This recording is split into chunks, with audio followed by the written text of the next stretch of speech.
दोस्तों बहुत बहुत स्वागत है आपका हमारे इस हेल्थ अवेयरनेस प्रोग्राम में। अक्सर हम सुनते हैं कि अ पिक्चर स्पीक्स 1000 वर्ड्स। हम अक्सर ये भी जानते हैं कि आईना कभी झूठ नहीं बोलता। सेम आज हम बात कर रहे हैं एक बहुत ही अहम टॉपिक। सुनने में थोड़ा आपको ऑड सा लगेगा बट बहुत महत्वपूर्ण है।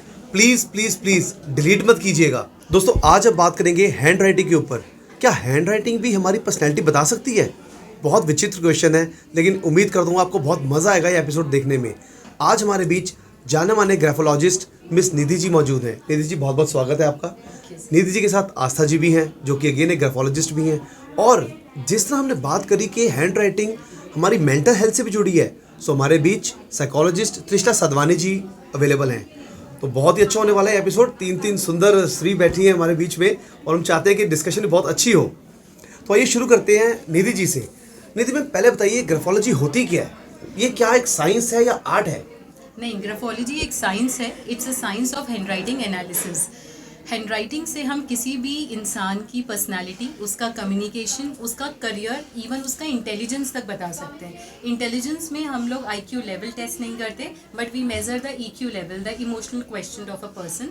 सो ये सुनने में जैसे आपने कहा बहुत अजीब लगता है, but yes it's true and it's a proven science. ये कोई ऑकल्ट साइंसेस का पार्ट नहीं है। इट्स नॉट अ तांत्रिक विद्या, अगर मैं हिंदी में बोलूँ, बट ग्राफोलॉजी एक अपने आप में एक पूरा सब्जेक्ट है जो कि साइकोलॉजी बेस्ड है। एंड देन हमारी गवर्नमेंट ने भी इसको अप्रूवल्स दिया है, एफिलिएशंस दिया है कि yes graphology is a skill which can be delivered and उसके थ्रू हम आगे लाइफ चेंजेस कर सकते तो हैं। कोई एज फैक्टर भी होता है कि बच्चों के लिए, बड़ों के लिए या मिड एज के लिए, ऐसा कुछ होता है? कोई भी इसको कर हम लोग सकता उस है? एज से स्टार्ट कर सकते हैं जब एक इंसान को A to Z लिखना आता है। अब चाहे वो 3 इयर्स का एज ग्रुप है या 5 इयर्स का एज ग्रुप है। इवन हम लोग आजकल सोसाइटी में डिसलेक्सिया जैसे इश्यूज भी बहुत चल रहे हैं, तो हम उनके साथ भी ट्रीटमेंट दे सकते हैं वाया ग्राफोथेरेपी। सो वो सब चीज़ें हो जाती हैं। बट अगर एक इंसान को A to Z आ रहा है तो वो हमारा क्लाइंट है एंड उसके ऊपर ग्राफोलॉजी एंड ग्राफोथेरेपी की जा सकती तो है। आपने कहा कि किसी भी एज से शुरू कर सकते हैं, अब तो छोटे Yes, बच्चों के लिए छोटे भी कर बच्चों सकते हैं। के तो लिए। यहाँ अगर हम बच्चों की बात करें तो हम जब बात करें पेरेंटिंग के ऊपर, आस्था जी मैं आपसे जानना चाहूंगा कि ग्राफोलॉजी पेरेंटिंग में कैसे हेल्प करता है? आपके क्या व्यूज हैं इसके लिए? मुझे ऐसा लगता है कि ग्राफोलॉजी पेरेंटिंग के लिए ही बना है। वो कैसे? वो इस तरीके से, एक बच्चा है अगर वो एग्रेसिव बिहेव कर रहा है या मारपीट कर रहा है, लैंग्वेज प्रॉब्लम है, कहाँ से सीख रहा है? पैदा तो वो नहीं हुआ है इसके साथ। अपने एनवायरनमेंट में अपना बिहेवियर आसपास के लोगों से अडेप्ट कर रहा है, स्पेशली द फैमिली। सो जिस तरीके से पेरेंट्स बिहेव करते हैं, बच्चे दे लर्न व्हाट दे सी। हम कितना बोल लें कि तुम अपना रूम को सेट करके रखो, अपने टेबल को ऑर्गेनाइज करके रखो, अगर पेरेंट नहीं कर रहा तो बच्चा नहीं करेगा। इसी तरीके से बच्चों के केस में, specially 14 years below, I give tips and counselling to parents. मैं पेरेंट्स की हैंड राइटिंग लेती हूँ, उनके माइंडसेट को समझती हूँ, उनके एक्शंस को, उनके हैबिट्स को, उनके बिहेवियर को, उनके थॉट्स को। उसके बाद मैं बच्चे की राइटिंग से कंपेयर करती हूँ कि ये बिहेवियर आया कहाँ से। देन हम पेरेंट्स के बिहेवियर को फिक्स करते हैं एंड इवेंचुअली बच्चों का बिहेवियर फिक्स होता है। मैम अभी आपने एक टर्म यूज करा काउंसलिंग के ऊपर, आपने बोला काउंसलिंग। मैं अगर काउंसलिंग की बात करूँ तो वो थोड़ा साइकोलॉजी से भी जुड़ा हुआ है। तो मैं त्रिष्टा जी से पूछना चाहूंगा कि मैम जब हम बात करते हैं साइकोलॉजी की, तो कहीं ना कहीं देखो बच्चों में हो, बड़ों में हो, एक स्ट्रेस लेवल, एक एंग्जाइटी लेवल है। आपको लगता है कि ग्राफोलॉजी क्या हमें स्ट्रेस रिड्यूस करने में, हमारी एंग्जाइटी में हेल्प करती है, चाहे बच्चे हों या बड़े हों? आपके क्या व्यूज हैं? Yes, so I must say कि हमारा जो हाथों का कनेक्शन है वो ऑब्वियसली ब्रेन से कनेक्टेड है, राइट? सो जो ब्रेन में थॉट्स हमारे चल रहे हैं, हम उसको पेन डाउन कर सकते हैं, जिसे स्क्रिप्टिंग टेक्निक भी कहा जाता है, राइट? सो आप अपने थॉट्स, जो इनर थॉट्स, आप उसको पेन डाउन कीजिए एंड यू विल सी। देखिए, अपने जो इमोशंस होते हैं उसको ज़रूरत है बाहर निकालने की। आप रोएंगे तो बाहर आउटपुट क्या है? आंसू से रोएंगे। हंसेंगे तो स्माइल करेंगे। ऐसे ही जो इनर थॉट्स हैं आपको बाहर निकालने की ज़रूरत है।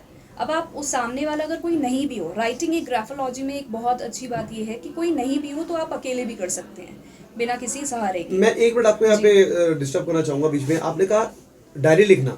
हम लोग देखते हैं कई लोग ना डायरी लिखते हैं डेली, कई अपनी अच्छी बातें, अपने पूरा दिन का ये होता है, कई ग्रेटिट्यूड करते हैं। वो भी किसका पार्ट है? Yes it is. क्यों? क्योंकि आप सेल्फ लव वहीं से स्टार्ट कर रहे हैं। आप अपने आप से अवेयर हो पा रहे हैं जब आप अपने बारे में लिख रहे हैं। तो जो भी आपने अपने मोमेंट्स कलेक्ट किए थ्रू आउट द डे, आप एनालाइज करने में आपको बहुत हेल्प मिलेगी कि क्या आपने सही किया, क्या गलत किया, एंड डेफिनेटली दिनों दिन आप उससे इम्प्रूव कर पाएंगे। तो ये ज़रूरी है कि जब भी आप स्क्रिप्टिंग करें, जब भी आप लिखें, जब आप अपने थॉट्स निकालें, अगर आप नेगेटिव लिख रहे हैं तो उससे डबल पॉजिटिव भी लिखें. Okay, that's Right. Great. I would like to add something. जी। So writing is therapeutic as she said and writing the right way is graphology. Okay, कि आप अगर लिख भी रहे हैं और अगर आप जी को गलत बना रहे हैं तो वो जी गलत बन के जो जी से रिलेटेड फीलिंग्स है Okay, वो okay, क्रिएट okay, कर रहा है. तो हम लिखें मतलब and हर सही एक तरीके शब्द से आप कहते हो कि लिखें. हमारी फीलिंग्स को जनरेट Yes, करता है। लेटर एल है, लेटर ए है, ये Okay. हर हमारी अपने Family फैमिली को सब चीजों से रिलेटेड है. हमारे एनवायरनमेंट के एक एक चीज हर A to Z means something. Okay. अगर गलत लिखा तो टेम्परेरी अच्छा फील होगा राइटिंग लिख के, बट जो deep But down deep issues है down वो वो writing the right way graphology उसमें है. निधि मैम, आपसे मैं पूछना चाहूँगा कि हमने जब बात की थी ग्राफोलॉजी के ऊपर, हमने एक बात की थी पर्सनैलिटी ट्रेट्स। आपने एक हैंड राइटिंग, जैसे हमने कहा ना, एक आईना कभी झूठ नहीं बोलता, you know picture speaks 1000 words. कहते हैं कि हैंड राइटिंग बहुत कुछ बयान कर देती है। आपको लगता है कि ग्राफोलॉजी जो है वो हमारी पर्सनैलिटी ट्रेट्स को डिफाइन करती है, और अगर करती है तो किस वे में करती है? हमारी आपकी क्या जजमेंट है इसके लिए? हाँ, देखिए, सबसे पहले तो मैं ये बताना चाहूँगी कि हैंड राइटिंग और पर्सनालिटी का क्या कनेक्शन है। हम लोग जब हमारे अनकॉन्शियस माइंड से एक राइटिंग को पेपर पे पेन डाउन करते हैं, इंसान की पर्सनालिटी भी उसी अनकॉन्शियस माइंड से आती है। जैसे अगर मैं एक एग्जांपल दूं, जब हम शुरू में टाइपिंग सीखते हैं एक लैपटॉप पर, सो हमें क्यू जेड एज ढूंढना पड़ता है कि कहाँ पर है, या फिर हमारे घर की स्विच लाइट्स हैं, शुरू में हम लोगों को फ़ैन की या लाइट्स को ढूंढना पड़ता है, वो याद नहीं रहता है। But with continuous practice and with regular affirmations हमें याद हो जाता है, हम आँख बंद करके भी जेड का बटन ढूंढ पाते जी, बिल्कुल। हैं। तो सिमिलरली हमारी पर्सनालिटी भी एफर्म की जाती है, लाइक जो हमारे अनकॉन्शियस माइंड से राइटिंग चेंजेस या जो राइटिंग एग्जिस्ट करती है उससे हमारी पर्सनालिटी डिफाइन हो रही है। And graphotherapy is a reverse process, हम अपनी राइटिंग में चेंजेस लाते हैं जिससे वो इन्फॉर्मेशन ब्रेन को मिलता है, एंड ब्रेन से हमारी पर्सनालिटी में चेंजेस होता है। सो ये पूरा एक सर्कल है, this is a kind of a vicious circle, जो अगर ढंग से किया जाए with the guidance of expert graphologist and all, तो 21 डेज में we can change hell lot of personalities changes, and then even health can be diagnosed. We can not treat health ailments, but yes, we can teach a person how to survive with it, you know, how to cope with it. Even cancer patients or tumor patients, we can't reverse the process, but हाँ, हम उन लोगों को life को एक अच्छे ढंग से जीने का स्टेप्स दे सकते तो एक तरह से आप कह सकते हो कि एक रिलैक्सेशन थेरेपी भी है, कैन वी से हैं। Like this? रिलैक्सेशन से ज़्यादा वो सर्वाइवल टिप्स हैं। Basically hand writing is your body language trapped on paper. Okay. उस बॉडी लैंग्वेज को चेंज करते ही हम Definitely. लोग अपने बिहेवियर को चेंज कर so ma'am, when we talk about, मैं त्रिशा से पूछना चाहूँगा कि मैम, क्या हैंड राइटिंग जो होती है हमारी, वो हमारी साइकोलॉजिकल स्टेट ऑफ माइंड से भी जुड़ी हुई है, हमारी मेंटल हेल्थ से जुड़ी है, बट आपको लगता है कि वो ड्यू कोर्स ऑफ टाइम वो चेंज होती रहती है, या उसका क्या इफेक्ट आता है हमारी मेंटल हेल्थ के ऊपर हैंड राइटिंग का? हैंड राइटिंग जब चेंज होती है, जिस तरह से आपने कहा, उसके कारण ये होते हैं कि आपके थॉट प्रोसेस क्या चल रहे हैं। Okay. आप देखेंगे, अगर मैं आपको बोल दूं कि आप कुछ जल्दी से लिखिए, तो आपकी राइटिंग थोड़ी, आपका हाथ शिवर Definitely, करेगा, राइट? definitely. और अगर मैं आपको कहती हूँ कि तसल्ली से लिखिए, तो आप उसको बेस्ट टू बेस्ट लिखने की कोशिश जी, करेंगे, राइट? जी। तो इट्स ऑल अबाउट आपके थॉट प्रोसेस, और खासकर जैसे एज बढ़ती जाती है, बच्चे की हैंड राइटिंग आप देखेंगे हम डिफरेंट फॉर्म करते हैं, सीनियर लेवल पे हम जब देखेंगे तो डिफरेंट फॉर्म होती रहती है। तो येस, राइटिंग का इफेक्ट पड़ता है एज के अकॉर्डिंग, बट येस, जिस तरह से इन्होंने कहा कि उसको इम्प्रूव करेंगे तो आगे भी चल के हम उसको इम्प्रूव रख पाएंगे।